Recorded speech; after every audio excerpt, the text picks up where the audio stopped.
ഒരു എൻട്രൻസ് എക്സാമിൻ്റെ കേസ് പറയുകയാണെങ്കിൽ അത് ഒരുപാട് പാരാമീറ്ററുകളുടെ മെഷർമെൻ്റ് ആണ്. അതായത് നമ്മളുടെ നോളജ് മാത്രമല്ല, നമുക്ക് എത്ര വേഗത്തിൽ ആൻസർ ചെയ്യാൻ പറ്റുന്നുണ്ട്, നമുക്കിത് ടെൻഷൻ ഇല്ലാതെ ചെയ്യാൻ പറ്റും, ഒത്തിരി ഫാക്ടേഴ്സ് ഉണ്ട്. അപ്പം പലപ്പോഴായിട്ട് കുട്ടികൾക്ക് എൻട്രൻസ് കിട്ടാത്തതിൻ്റെ ഒരു പ്രധാന ഇതെന്ന് വെച്ച് കഴിഞ്ഞാൽ അവരുടെ സ്കില്ലനുസരിച്ച് അവരതിന് പ്രിപ്പയർ ചെയ്യുന്നില്ല എന്നുള്ളത് തന്നെയാണ്. അതായത് ഒരുപാട് ക്വസ്റ്റ്യനുകൾ ചെയ്യുക, എപ്പോഴും എത്ര ടഫായിട്ടുള്ളൊരു ക്വസ്റ്റ്യൻ കാണുമ്പോഴും ഇത് 1 മിനിറ്റ് ചെയ്യാനുള്ള എന്തോ ഒരു സംഭവം ഇതിൽ ഒളിപ്പിച്ച് വെച്ചിട്ടുണ്ട് എന്നുള്ളത് നിങ്ങൾ മനസ്സിലാക്കി കഴിഞ്ഞാൽ നിങ്ങൾക്ക് എന്ത് ചെയ്യാൻ പറ്റും, ടൈം മാനേജ്മെൻറ്റ് വലിയ പ്രശ്നം ഉണ്ടാവില്ല.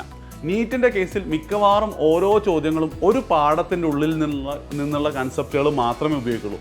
പക്ഷേ ജെഇയുടെ കേസിൽ അത് ഒന്നിൽ കൂടുതൽ പാഠങ്ങൾ കണക്ട് ചെയ്തിട്ടാണ് ചോദ്യങ്ങൾ വരിക. ഈവൻ എന്തുണ്ട്, കെമിസ്ട്രിയിലെ ചില കൺസെപ്റ്റുകളടക്കം ഉപയോഗിച്ചുകൊണ്ട് മാത്രം ചെയ്യാൻ പറ്റുന്ന ഫിസിക്സ് ക്വസ്റ്റ്യനുകൾ എന്ത് ചെയ്യാറുണ്ട്, ജെഇ അഡ്വാൻസിലേക്ക് വരാറുണ്ട്. നിങ്ങൾക്ക് പോയാൽ തീരെ ബുദ്ധിമുട്ടില്ല, അല്ലെങ്കിൽ നിങ്ങൾക്ക് ഇഷ്ടമല്ലാത്ത കോഴ്സുകൾ വെച്ച് ബാക്കിയെല്ലാം എൻട്രൻസ് എക്സാമുകളും എഴുതുക.